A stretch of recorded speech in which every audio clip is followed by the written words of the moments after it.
Kanchenjunga express একইভাবে দুর্ঘটনাগ্রস্ত হয়েছে। 15 থেকে 16 জন মানুষ তারা মৃত্যুর কবলে মারা গিয়েছেন, কিছু মানুষ আহত হয়েছেন। গত বছর এই মাসেই করমণ্ডল দুর্ঘটনা হয়েছিল, আবার এই মাসেই এই দুর্ঘটনাটা ঘটলো। সত্যি কথা বলতে কি জানেন, আজকে আমরা যারা সুস্থভাবে ঘুরে বেড়াতে, যারা বেঁচে আছি, যারা সুস্থ হয়ে কথা বলতে পারি, চলতে পারি, বলতে পারি, হাত করে মৃত্যু এসে কোনদিন আমাদের সামনে দাঁড়িয়ে হাতছানি দিয়ে আমাদেরকে টেনে নিয়ে চলে যাবে মুহূর্তের মধ্যে, আমরা নিজেরাই কিন্তু জানি না। কেন জানেন, একটু একটু করে আমরা এত পাপগুলোকে বাড়িয়ে ফেলছি, নিজের অপরাধের বোঝা এত বাড়িয়ে ফেলছি। কখনো কখনো মনে হয় যে দাড়ি পাল্লার একদিকে আমাকে তুলে দিয়ে যদি আমার অপরাধগুলোকে তুলে দেওয়া হয়, আমার থেকে অপরাধের পাল্লাটা বেশি ভারী হয়ে যাবে।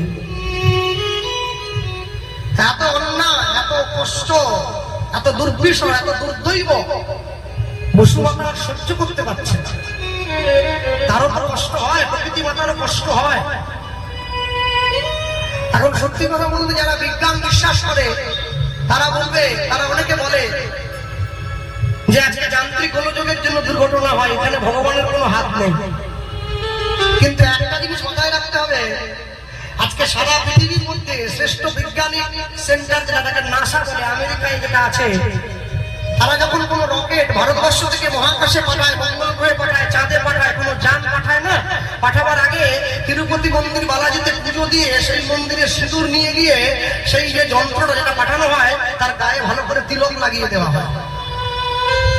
তাহলে যারা স্বয়ং বিজ্ঞান, যারা বিজ্ঞান আবিষ্কার করছে, তারা পর্যন্ত ভগবানের ভিত্তি করে চলে, ঈশ্বরের কৃপা চায় যে তোমার কৃপা নিয়ে আমাদের লক্ষ্য বস্তু, লক্ষ্য বস্তু জিনিসটা পৌঁছে যেতে পারে। তারা ভগবানকে ভালোবাসে, আর আমি বিজ্ঞানের ছত্রছায়া থেকে আমি ভগবানকে ভালোবাসি না।